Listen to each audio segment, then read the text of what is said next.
নতুন দেশ গড়ার প্রত্যয়ে তারুণের যাত্রা। চট্টগ্রাম মুন্সিগঞ্জে বৈষম্য বিরোধী ছাত্র আন্দোলনের প্রথম সমাবেশ। স্বৈরাচার যেন না ফেরে সজাগ থাকার আহ্বান। আমাদের দ্বিতীয় স্বাধীনতাকে পুঁজি করে আপনারা যদি ভেবে থাকেন যে আপনারা আবার দুর্নীতি শুরু করবেন, তাহলে ছাত্র নাগরিক আপনাদের বিস্তার উপড়ে ফেলবে। আমরা যে নতুন একটি রাজনৈতিক বন্দোবস্ত প্রত্যাশা করি, আমরা যে তরুণ প্রজন্মের হাতে আগামীর বাংলাদেশের নেতৃত্ব প্রত্যাশা করি, সেই নেতৃত্ব আমরা এই মুন্সিগঞ্জ থেকে দেখতে চাই। কেন্দ্রীয় শহীদ মিনারে ৫৫ সদস্যের জাতীয় নাগরিক কমিটির আত্মপ্রকাশ। দেশি বিদেশি যে সব চক্রান্তগুলো এখনো চলমান, সেই চক্রান্তগুলোর বিরুদ্ধে আমাদের প্রতিরোধ জারি থাকবে।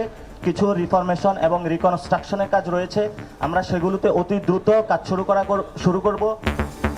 শিক্ষার্থীদের সঙ্গে প্রধান উপদেষ্টার মতবিনিময়। ষড়যন্ত্রের বিষয়ে সজাগ থাকার তাগিদ। যে স্বপ্নের জন্য যারা প্রাণ দিয়েছে, সেই স্বপ্নকে আমরা বাস্তবায়ন করব, কিন্তু আমাদের প্রতিজ্ঞা রইল আমরা এটা করব। দেখছিলেন প্রধান শিরোনাম। সন্ধ্যার সময়ের সঙ্গে আছি আমি তোহা খান তামিম। এবার অন্যান্য শীর্ষ সংবাদ। বাংলাদেশ পরিস্থিতি নিয়ে ভারতের সশস্ত্র বাহিনীকে প্রস্তুত থাকার নির্দেশনায় বিস্মিত ঢাকা। জানালেন পররাষ্ট্র উপদেষ্টা, দিল্লি না চাইলে হবে না জাতিসংঘে সাইডলাইন বৈঠক। আন্তর্জাতিক ট্রাইব্যুনাল পুনর্গঠন হলেই শেখ হাসিনার বিরুদ্ধে গ্রেফতারি পরোয়ানা। জানালেন চিফ প্রসিকিউটর।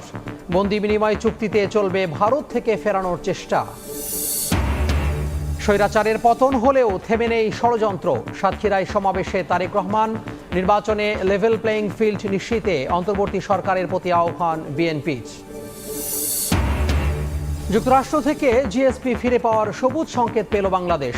রফতানি আয়ের তথ্যে গরমিল ঠেকাতে উদ্যোগ অন্তর্বর্তী সরকারের, জানালেন অর্থ ও বাণিজ্য উপদেষ্টা।